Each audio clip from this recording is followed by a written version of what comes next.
Hola, ¿qué tal? Mucho gusto.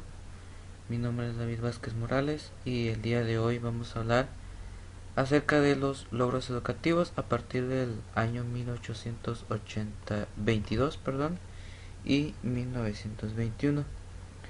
Entonces vamos a hablar un poquito acerca de cómo es que se inició prácticamente lo que es la educación en el territorio mexicano.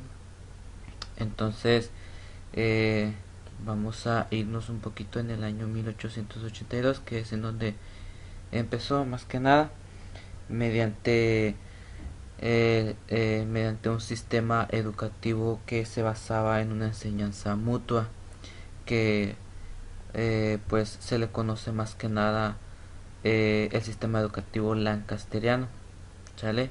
Que fue prácticamente impulsado por el señor Manuel Cordoniu, político que fue político y médico, senador y diputado de España. Entonces, este señor llegó a México y pues prácticamente él fue quien impulsó este sistema educativo. Eh, en ese tiempo, o en ese entonces, el que estaba en presidente turno, pues en sí era Agustín de Iturbide. Eh, este, este señor eh, pues estuvo en la presidencia de México de 1822 a 1823, entonces no estuvo mucho tiempo. Algunos conflictos educativos que se dieron en ese entonces pues era que el analfabetismo pues era demasiado alto y la calidad de enseñanza pues era demasiado baja. El impacto pues en la actualidad pues prácticamente todavía tenemos el nivel de analfabetismo en algunas regiones de México, pero ya no es tan alto como en ese entonces, ¿sale? Entonces, una propuesta más que nada de resolución de que yo puedo dar para en ese entonces, pues era tener como prioridad el combatir el analfabetismo en ese entonces, y otorgar cursos a los maestros, a los que iban a fungir como profesores o como maestros o como guías para poder ir contra el analfabetismo. Otro logro educativo eh, que podemos ver aquí es cuando se inició el colegio de educación secundaria para niñas. Entonces, en ese momento, en ese entonces, de 1822 a 1856, pues en sí la mayoría de los que iban a la escuela pues eran jóvenes, eran niños, eran hombres. Entonces como que a las niñas y a las mujeres, al sexo femenino como que no les interesaba tanto, ¿no? Entonces en este año 1856 eh, prácticamente surge lo que es el Colegio de Educación Secundaria para Niñas. El impulsor de este programa fue Ignacio Comonfort. Este señor fue político y militar mexicano que también fue presidente de México a partir de 1855 a 1858. Los conflictos educativos que se dieron en ese entonces pues era prácticamente eso, ¿no? Ah, de que estaban cuando este programa se llegó a impulsar pues algunos estaban de acuerdo, otros no estaban de acuerdo. Entonces pues siempre hubo votos en contra, ¿sale? De otorgar a este género una formación más amplia y más compleja. Eh, el impacto de este conflicto en la actualidad pues es prácticamente la falta de apoyo, ¿no? Entonces vemos algunos casos de que pues a veces existe apoyo dentro de la familia o dentro de algún círculo social, ¿no? Y pues mi propuesta personal para esta resolución de este problema es pues crear una ley educativa en ese entonces pues estuviera bueno, hubiera estado bien, perdón, de crear una ley educativa de igualdad entre hombres y mujeres en ese periodo, o sea, de que tanto hombres como mujeres tuvieran el mismo derecho a la educación, ¿no? Otro logro educativo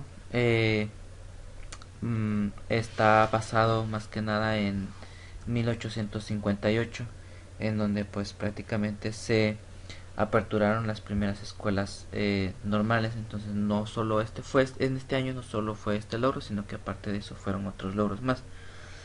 eh, el impulsor de este logro educativo fue Joaquín Maranda. Este señor fue político, fue escritor, historiador, profesor mexicano y gobernador de Campeche. Entonces, eh, en los años en el que se impulsó este logro educativo, pues fue mediante el porfiriato, ¿no? En donde pues Porfirio Díaz era el, el, el presidente de México. Entonces, algunos conflictos educativos que se dieron en ese entonces pues fueron pues razones económicas, de del impulso de este logro, no razones económicas. No había tantos empleos. Recordemos que en ese entonces los empleados eran despedidos injustamente. No había como una justificación de su despido.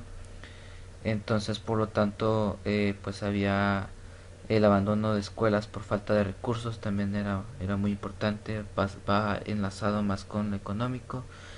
Y pues embarazos en la adolescencia, ¿no? El impacto que tenemos de este conflicto en la actualidad pues es prácticamente mucho, ya que en la actualidad se sigue teniendo el mismo problema económico. Hay, hay partes de la región, hay estados de la región mexicana que pues prácticamente el nivel económico no es tan alto como en algunas otras regiones. Y pues el otro que sí ha estado impactando más que nada fuertemente es pues los embarazos en la adolescencia, que es muy común prácticamente.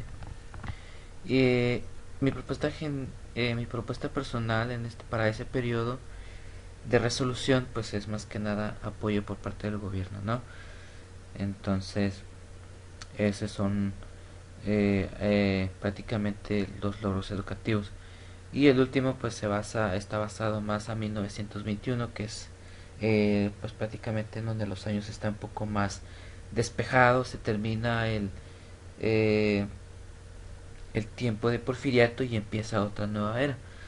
Entonces en este año es cuando surge lo que es la fundación de la SEP, la Secretaría de Educación Pública, que fue impulsado más que nada por este señor José Vasconcelos, que fue abogado, político, escritor, educador, funcionario público, pedagogo y filósofo mexicano. Eh, en ese entonces el que estaba presidente en turno pues era Álvaro Obregón. Este señor estuvo en la presidencia entre el año 1920 y 1924. ¿Sale? Algunos conflictos educativos que pues no dejaron que avanzara la Secretaría de Educación Pública en ese entonces, pues fue falta de interés por parte de los padres, alumnos, ¿no? Ah, el impacto del conflicto en la actualidad pues como bien aquí está escrito, dice que en la actualidad hay personas pues que no les interesa avanzar por su educación, ¿no? Ya que para ellos que no están interesados, ¿sale? Pues lo ven más como una pérdida de tiempo, ¿no? Como que ya no les interesa, nada más con sacar la primaria y la secundaria, pues para ellos ya está más que bien. Entonces, para mí ese es un conflicto que en la actualidad todavía se ve. Mi propuesta personal para la resolución en ese entonces, para este año 1921, en donde se fundó la Secretaría de Educación Pública, pues en donde se ven todos estos conflictos, prácticamente es pues que en ese entonces yo hubiera, bueno, si estuviera yo en ese lugar, pues se hubiera creado un programa de capacitación en beneficio de la educación, ¿no? Y también esto pues daría lo que es mucho empeño en lo que es a la Secretaría de Educación Pública y pues prácticamente los beneficios también de lo que se tiene en lo que es la SEP, ¿no? Entonces, eh, pues prácticamente es eso. Entonces, eh, la función de la SEP, de la Secretaría de Educación Pública, es mucho irse a la dependencia del gobierno federal, ¿no? Que se encarga de crear las condiciones que permitan, pues más que nada, asegurar el acceso de la población mexicana a una educación de calidad, pues a nivel, pues, supongamos, modalidad, ¿no? A la que se requería en ese entonces, ¿sale? Entonces prácticamente es eso, y esos son los logros educativos que tenemos pues hasta el día de hoy, ¿no? Pues muchas gracias.